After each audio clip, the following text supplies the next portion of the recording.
So I was asked to talk a little bit about Exascale, and I took the liberty after looking at the agenda to broaden myself a little bit. And so my talk will be on Exascale Computational Chemistry and also a little bit on the chemistry genome, because I think those two are not uncoupled at all.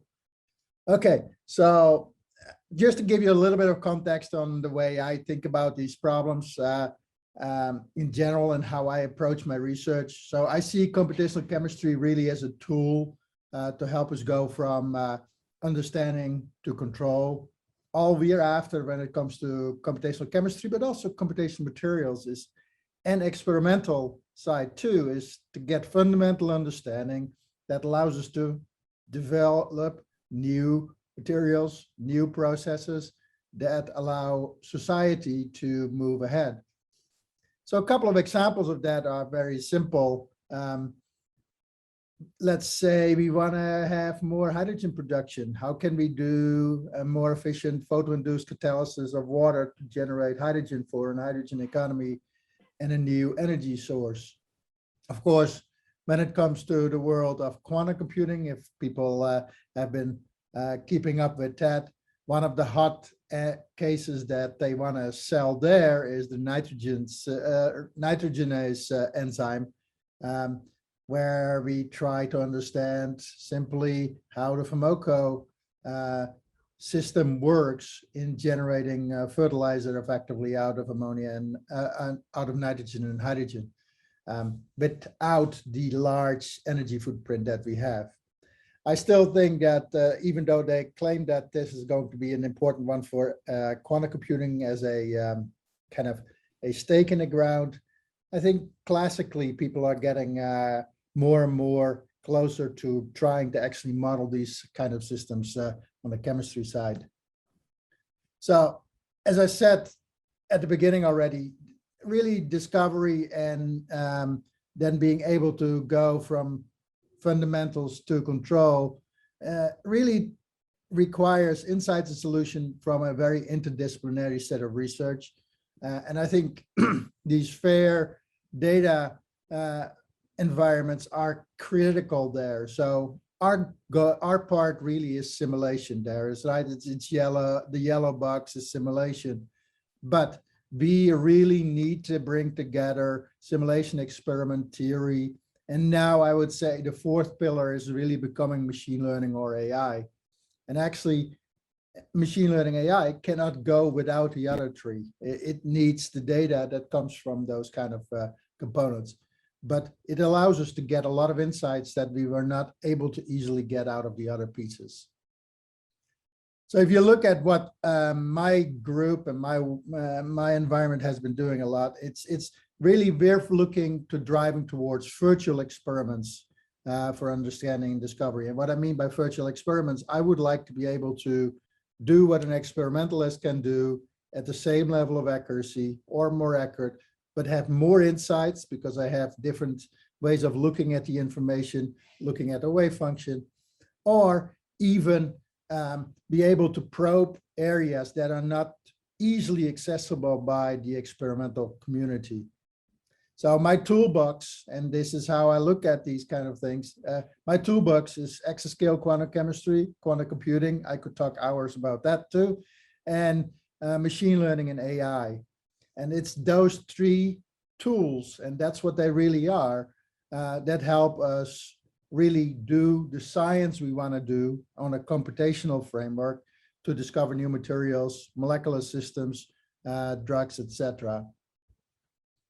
So let me dive a little bit into the exascale for chemistry and materials. Why do we want to have codes that scale at the exascale? Well, simply we need the exascale codes to tackle the science problems at a scale and accuracy that are not accessible otherwise. Chemistry and also material science have always been constrained by the computational resources. We are early adopters of computing and HPC, but we always have been constrained by the resources that are available.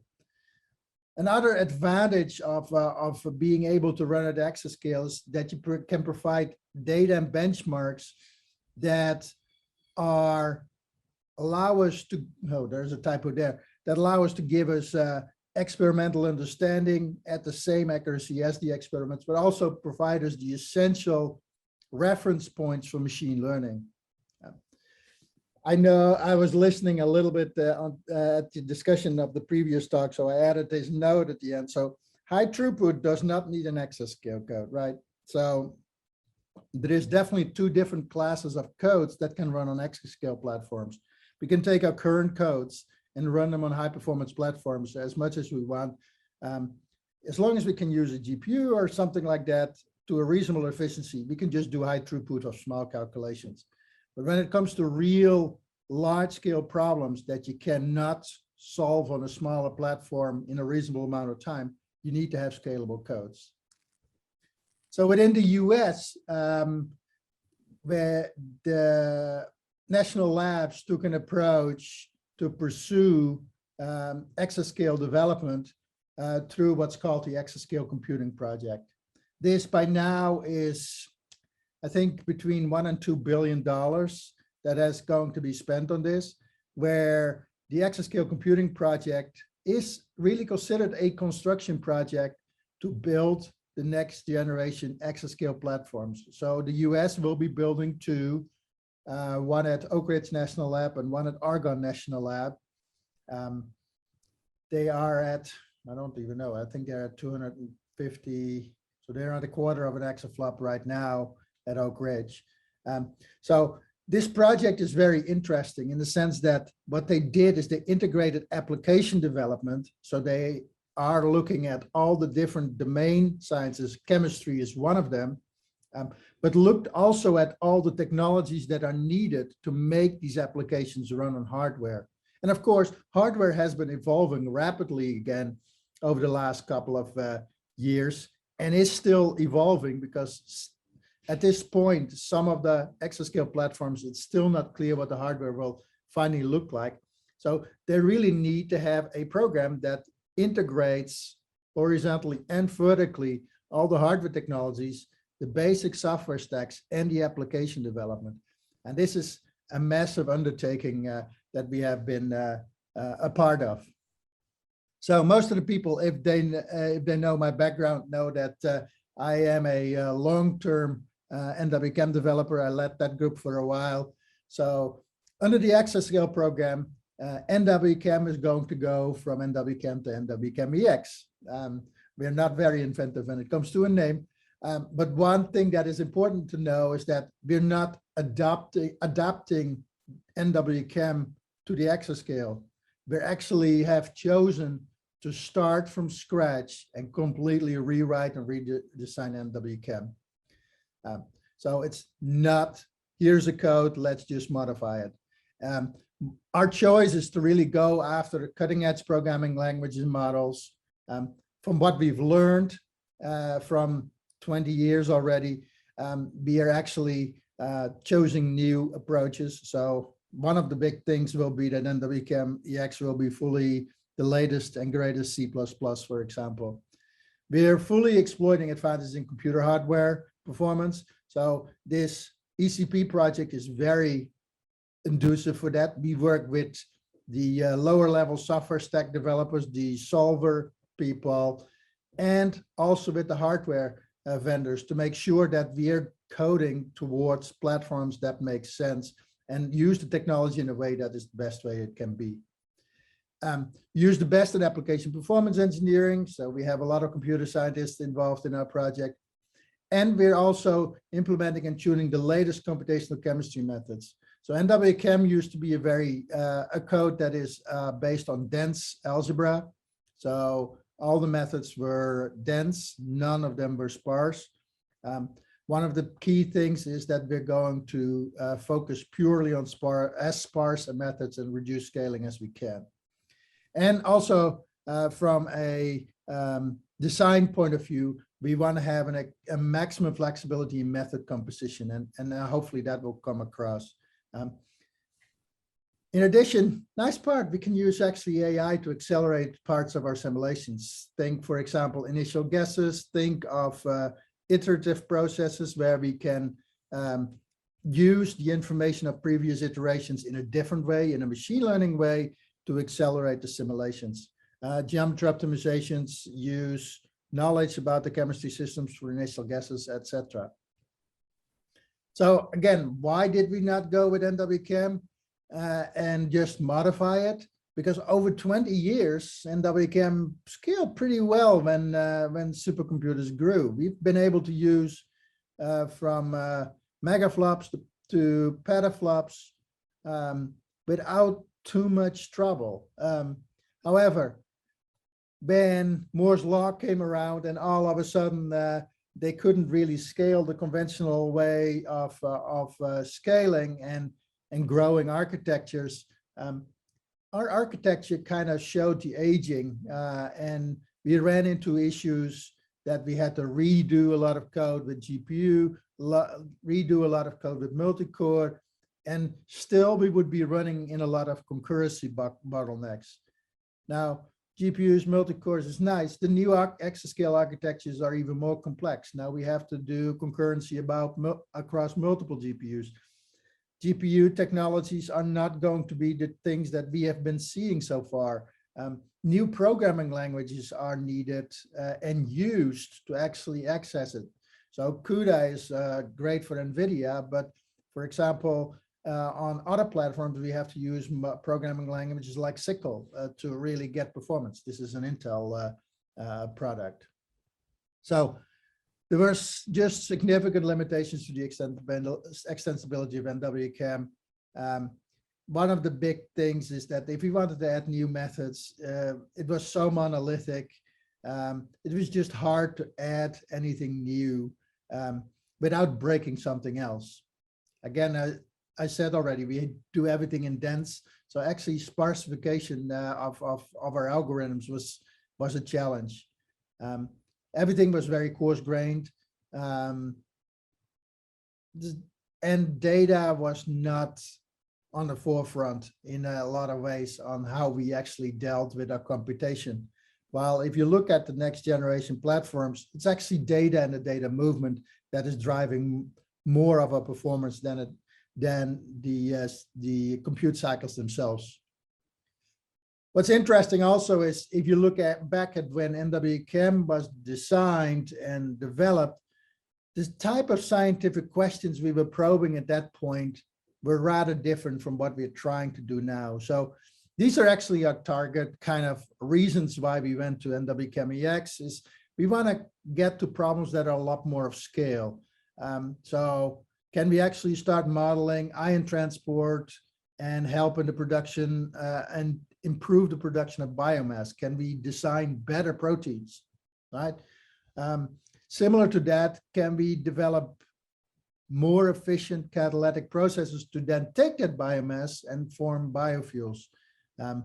So you see there is a lot more energy bio, a more heterogeneous type of problems that we're going to tackle compared to what NWChem wanted to do, which was big, smaller molecules, high accuracy. So one of the things that we are kind of trying to adopt is a hierarchical approach of computing, so embedding and those kind of technologies, and then being able to get accurate analyses of forces for these large-scale realistic models. So for example, our target is that we will be able to do high accuracy Hamiltonians, couple cluster and beyond, at thousands of atoms in a reasonable amount of time. And then that should be embedded in an environment of hundreds of thousands of atoms. And we're not talking about doing hundreds of thousands of atoms then at the molecular mechanics type of level, but more at the DFT level of time.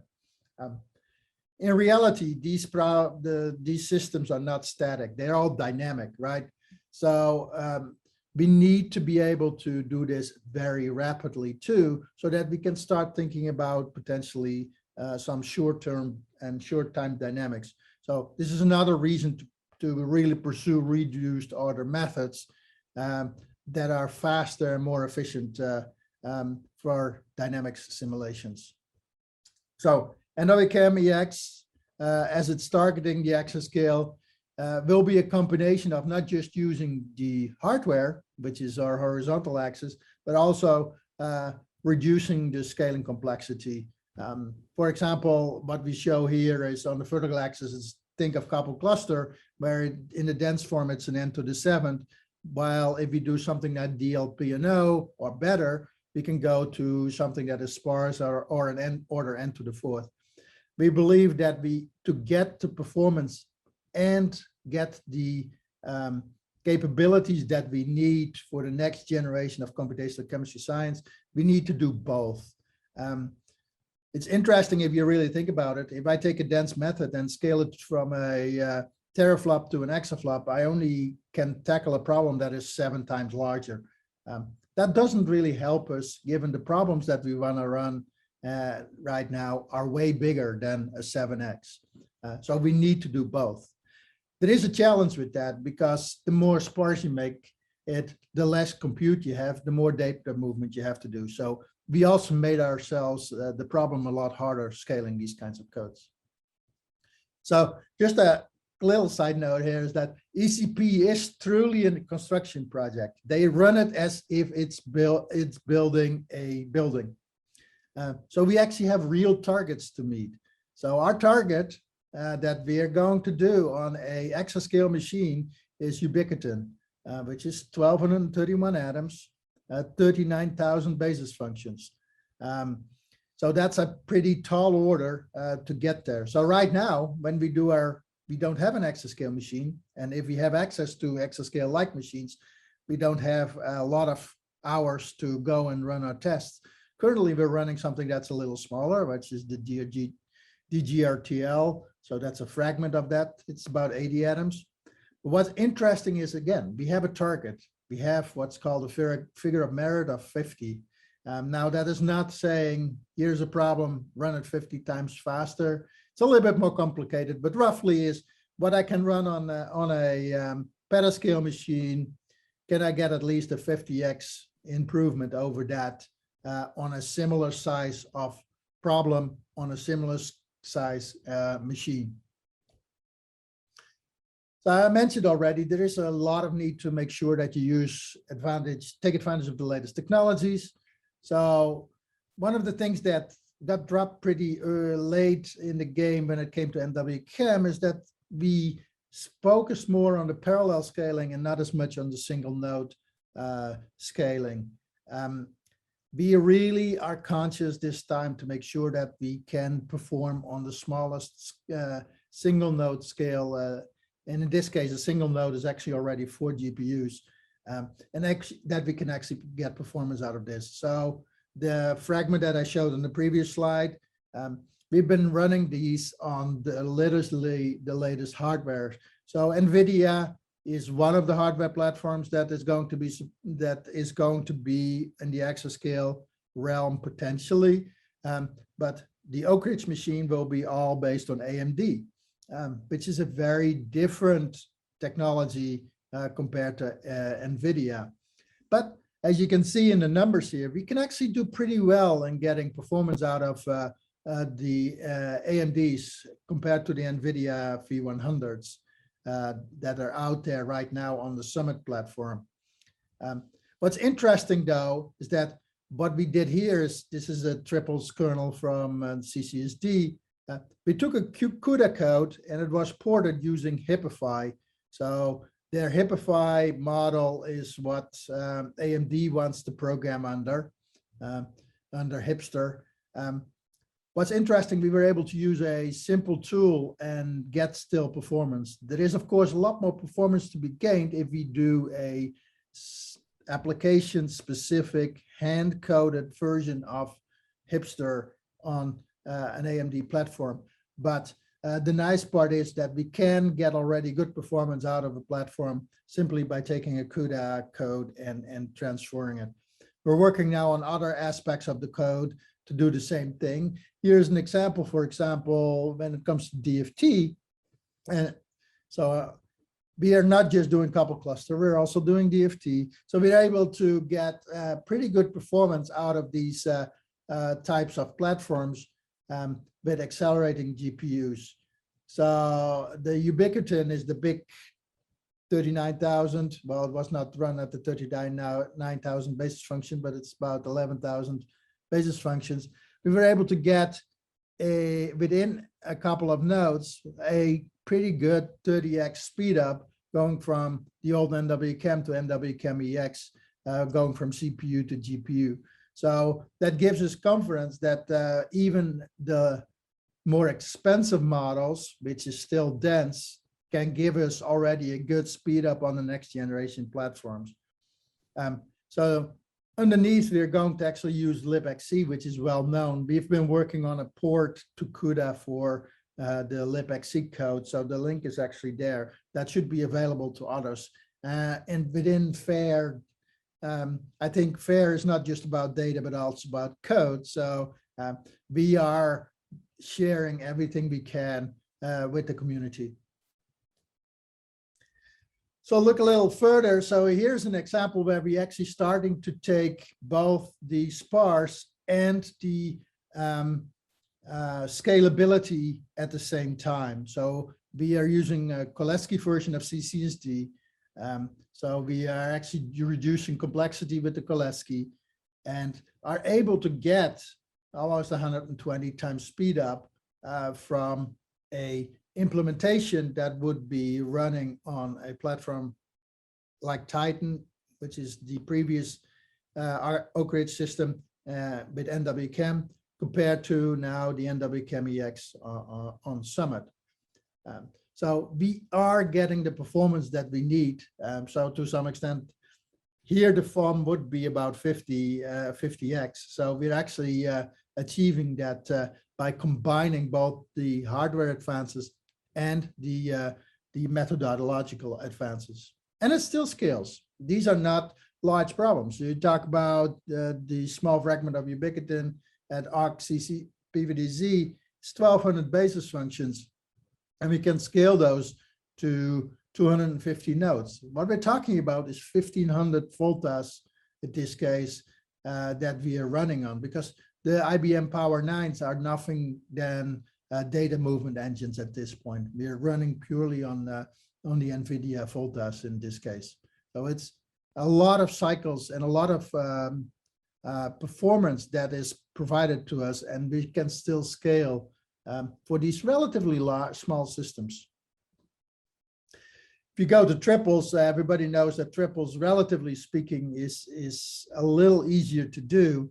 We actually have been running that on 4600 nodes of Summit, which is getting close. Sorry, 4600 cores on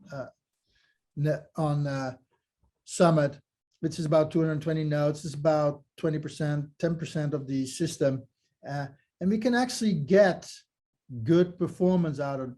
Sorry, I need to reread this. So we ran it on a smaller scale of the system, where we get about a 68 factor speed up. We can project and estimate where we would be at a whole system. And we believe we can actually get the performance of a 50x at least speed up of the triples on a platform like Summit.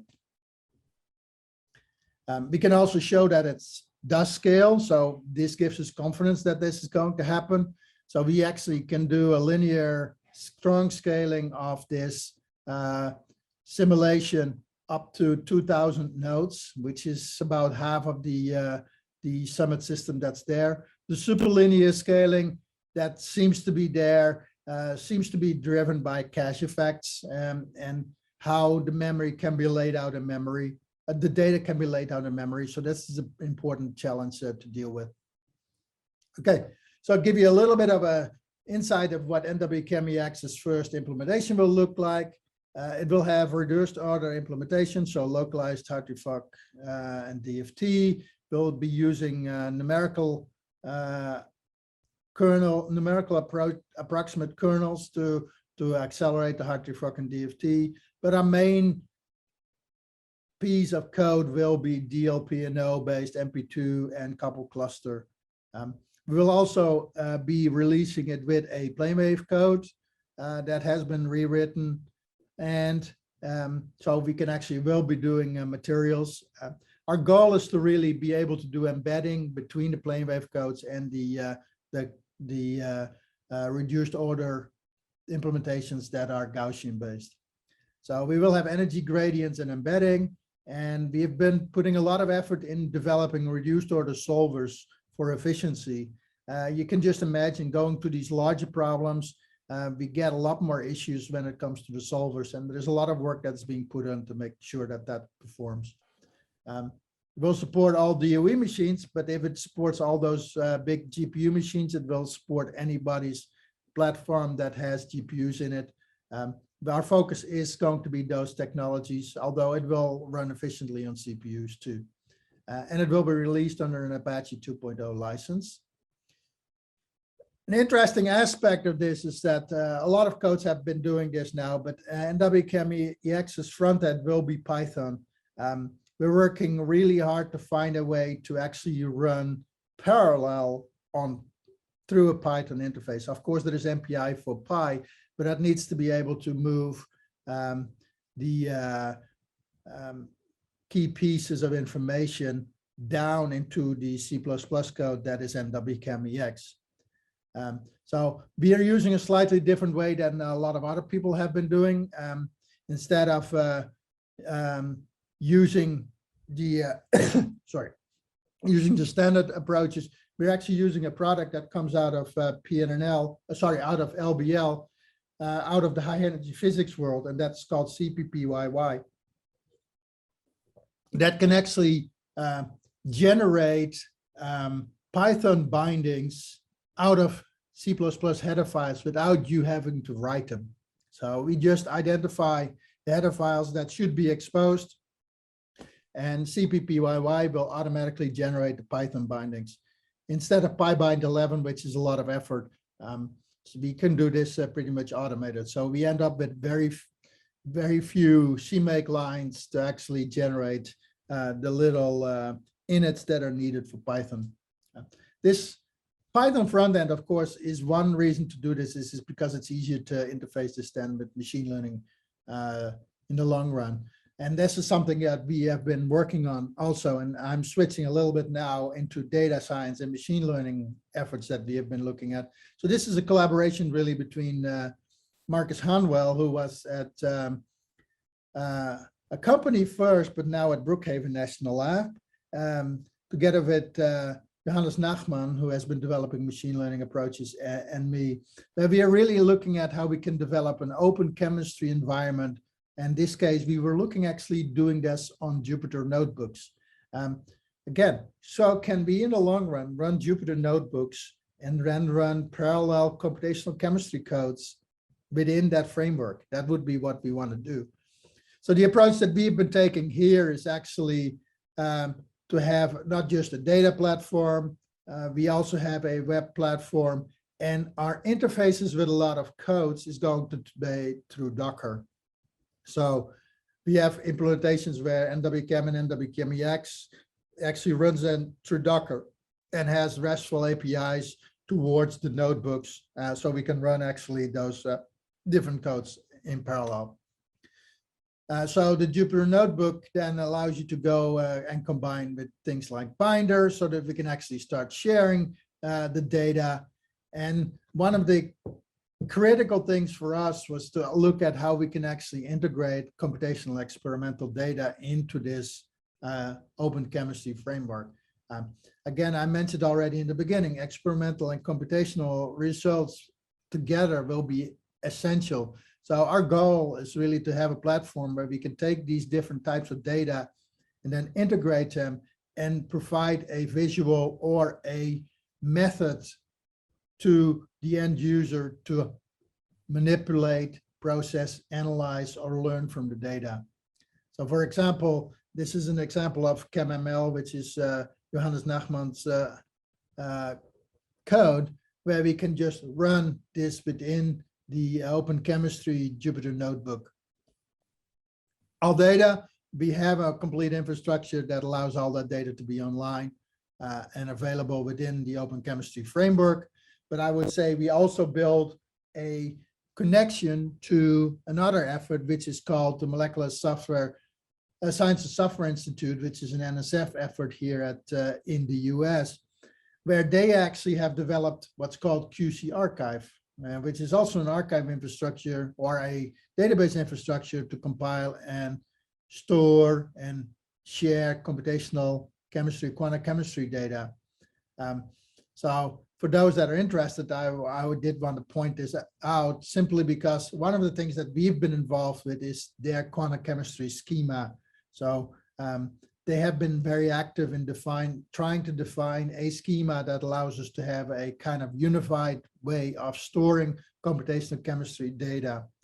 We're actually going to take within the NWChemEx this schema and provide output, data output within this schema so that it can be more easily and readily shared. So finally, okay, we have now computational data. What are we going to do with this? Well, one of the things is really, for me, a driver is to do discovery of the chemistry genome. This is kind of a plaquette of how I look at computational chemistry the chemistry genome. And that is really that we're after an end-to-end machine learning environment where it's not, here's a 3D structure, give me physical properties. That is very well understood and controlled, I would say, these days. My interest is really actually the reverse.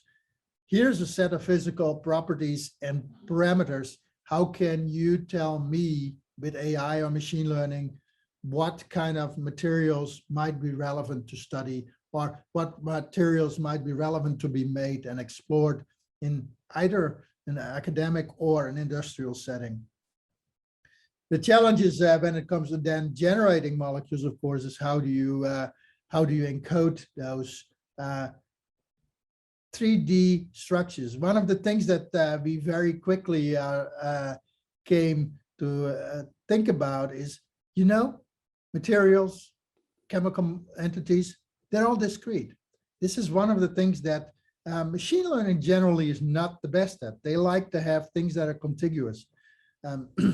So we have to really develop machine learning models that allow us to deal with discreteness.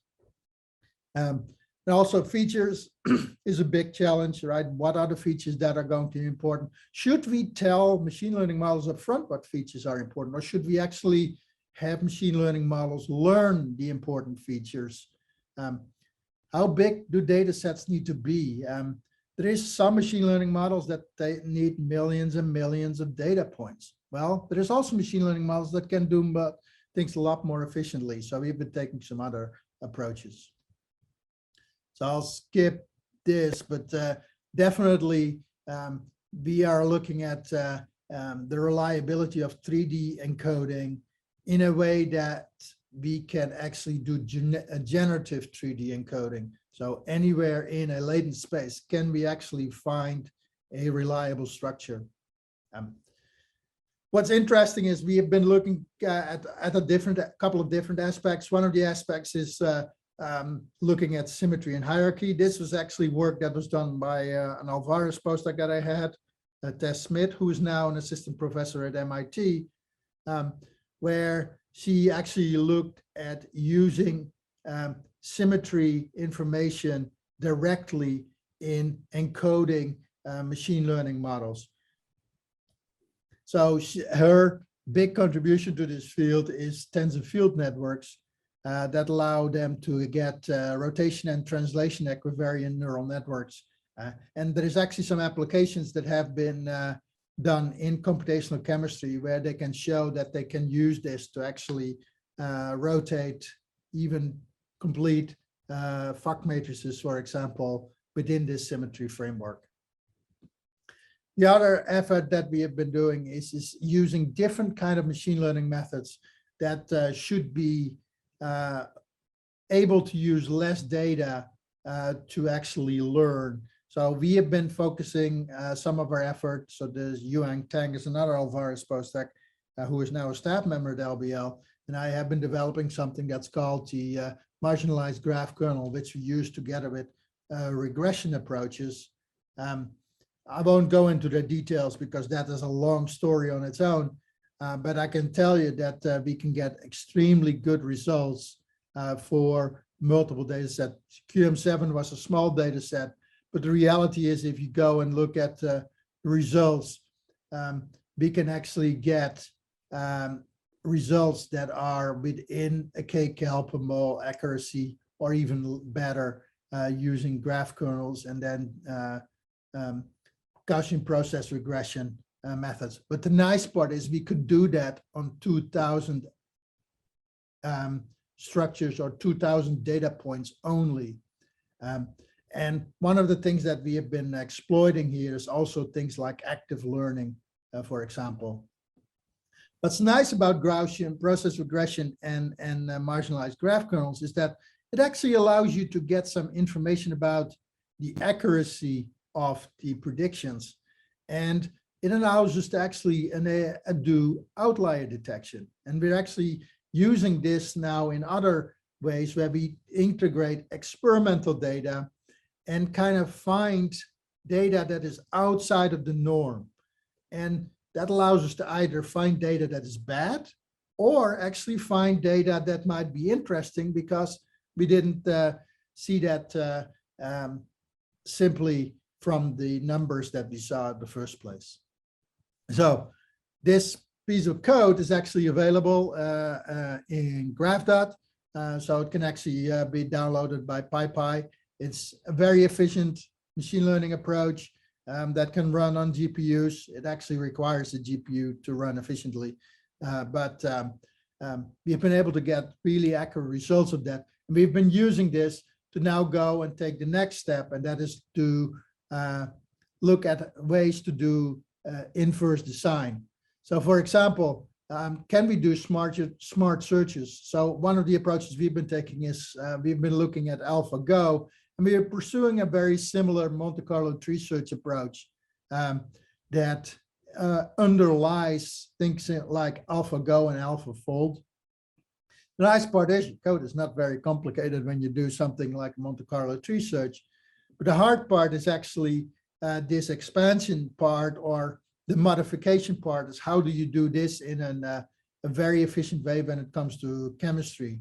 So what we did is we actually developed something that's we call a context-based molecular graph rewriter that actually uses knowledge about molecules and the neighborhood of atoms.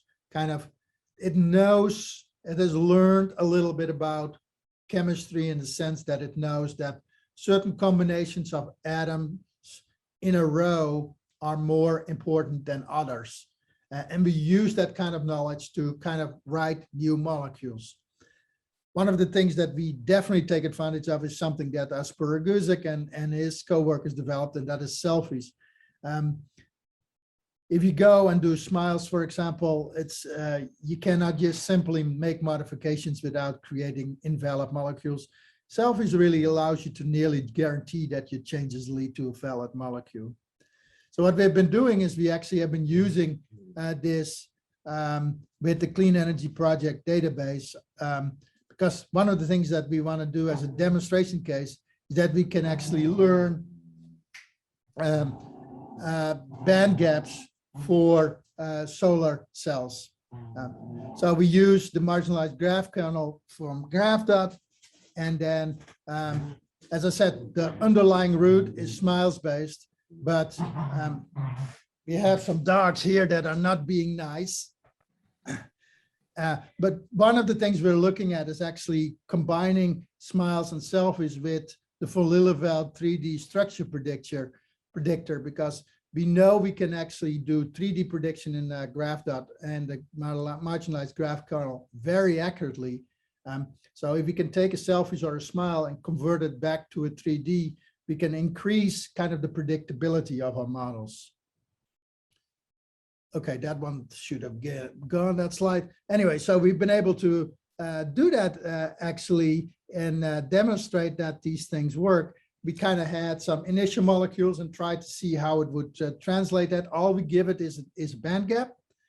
And interestingly, it finds sometimes molecules that we did not anticipate, and that is a good thing. They're all valid molecules. For example, when we were looking to go from pentane to isopentane, which is just a modification of the chain to a side chain, turns out it found actually a 4-ring structure that is just as close as isopentane. The uncertainty here, we cannot get exactly the band gap because our predictor has about a 0.1-ish error. So the band gap of 3.27, which is the last row in this graph, is pretty accurate. And then all of this is then combined in a broader package that we've been developing called ML for Chem, simply because we needed a framework to allow us to easily run these kinds of simulations, store the data, and be able to do machine learning it and allow us to have something that is reproducible. So also this package is available right now. It has a lot of different functionalities, but it's accessible on PIP. Okay, I'm almost on my time, so let me summarize.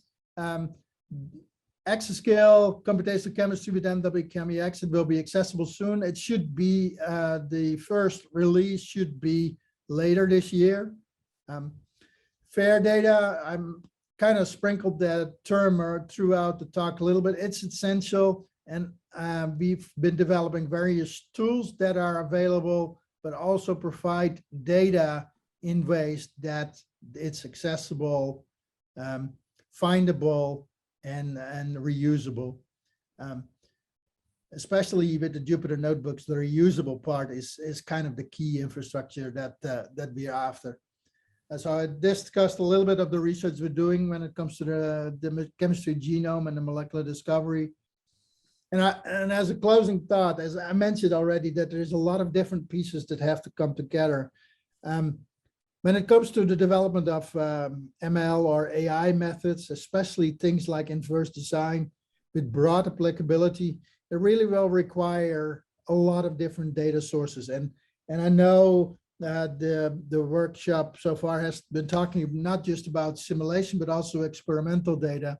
I would say another open field that people are starting to explore is natural language processing of literature, because there is also an enormous amount of knowledge out there in the literature that we should take advantage of. Can we integrate all these 3 pieces of information, simulation, experiment, and literature, to really accelerate knowledge discovery when it comes to scientific discovery? So finally, acknowledgements. So the Exascale Computing Project has provided a large amount of funding to make sure NWChemEx can happen. And the machine learning and data science aspects are done through the lab's LDRD, internal funding, and SBIR funding. And that's all I was going to talk about. I thank you for your attention and staying till the end. I know it's a Friday late afternoon, and I appreciate your attention.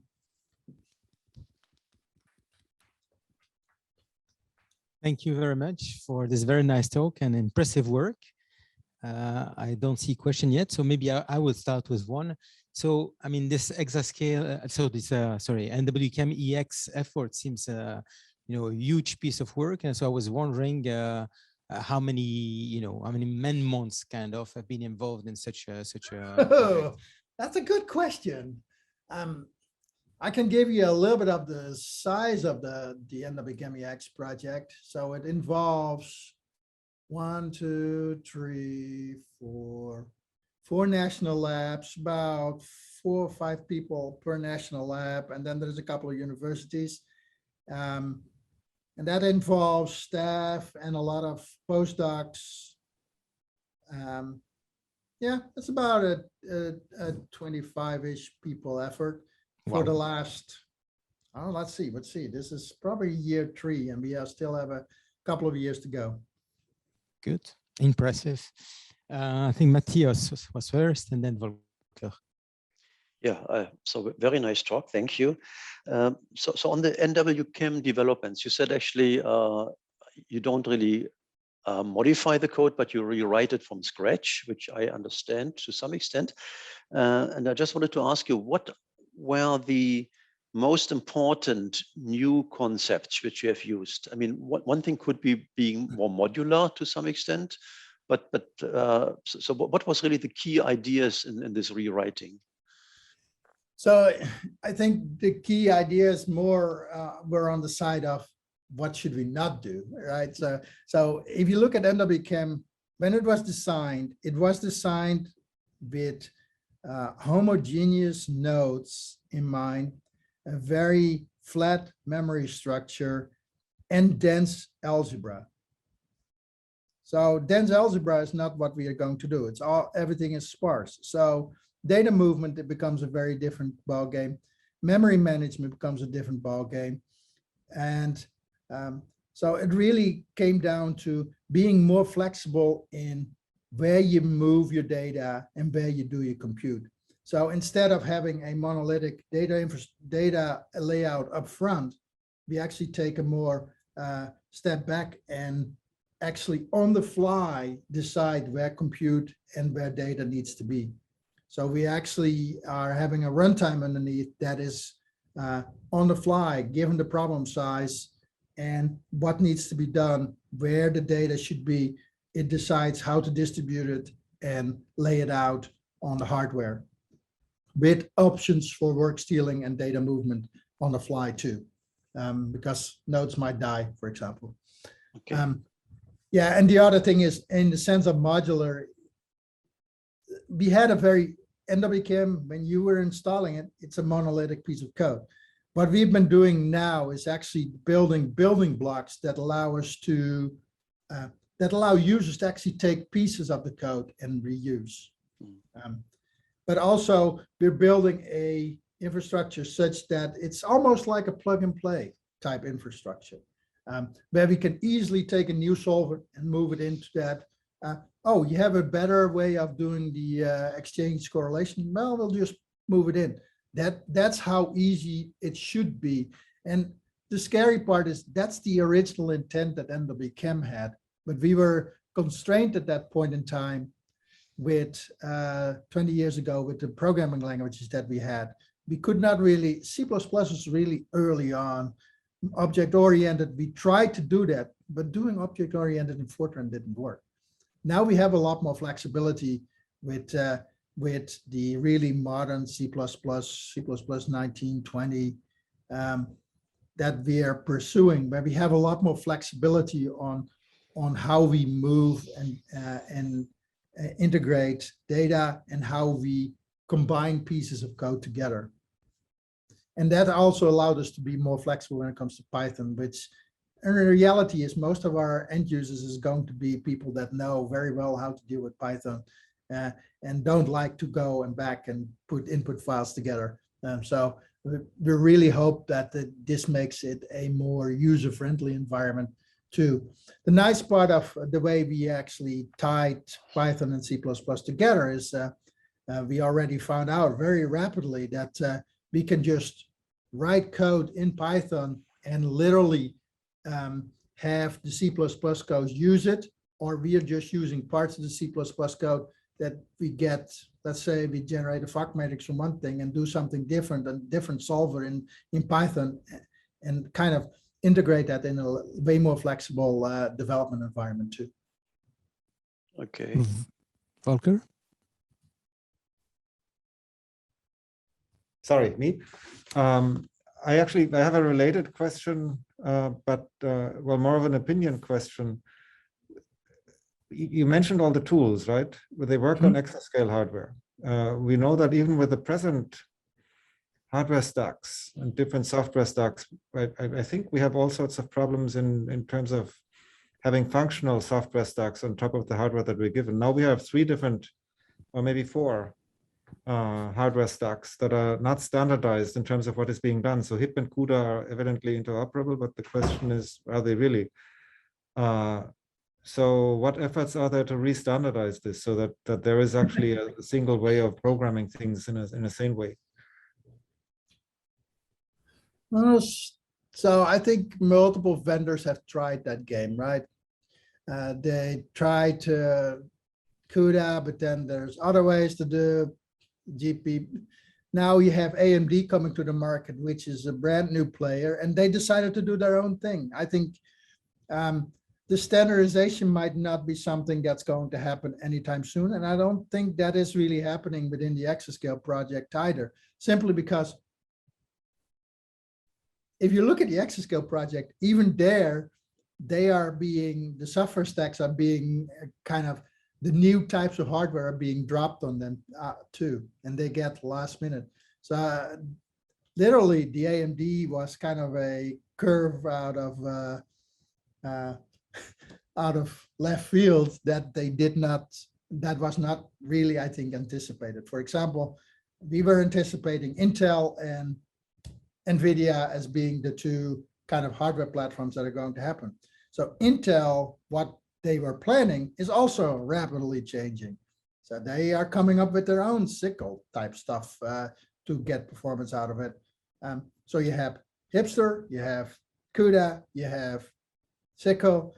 So what turns out, the most thing that people are doing is actually finding ways to translate between those platforms right now, and not directly to optimize. One of the strategies that I think we need to take more, and we have taken that in a lot of ways, is that we are trying to abstract our coding away from the nitty-gritty of, do we need to do CUDA, Hipster, or sickle, and develop our tools at a higher level, and then have effectively relying on the software implementations that are coming out of the ECV project to get efficient implementations. If we as scientific developers have to go and fight this game with every different piece of hardware, which we have done for many, many years, NWChem has done that for 20 years, it is an enormous amount of effort. And the question is, can you afford the effort of both getting the performance out of the latest and greatest hardware, while at the same time develop the new functionality that is needed for the next generation science that you want to approach? So it becomes a resource problem in the long term, right? And I think that's what you're maybe getting at too, is doing both is a hard problem. So we've been trying to develop abstractions that allow us to rapidly design codes for our domain, and then have a infrastructure that is as thin as possible, that allows us to go down to the hardware layers or the specific programming languages. So for example, our tensor algebra is not going to be a CUDA code or a Hipster code or a sickle code. It is a general higher level language that can be translated easily to those. Is it going to be the optimal? Hey, if you can do things hand coded, it will always be more, well, it likely is more optimal than if you do it automatically generated. But our target is as much automated generated code as possible. As much automated code as possible, automatically generated code as possible, with a plug and play of different libraries that are needed.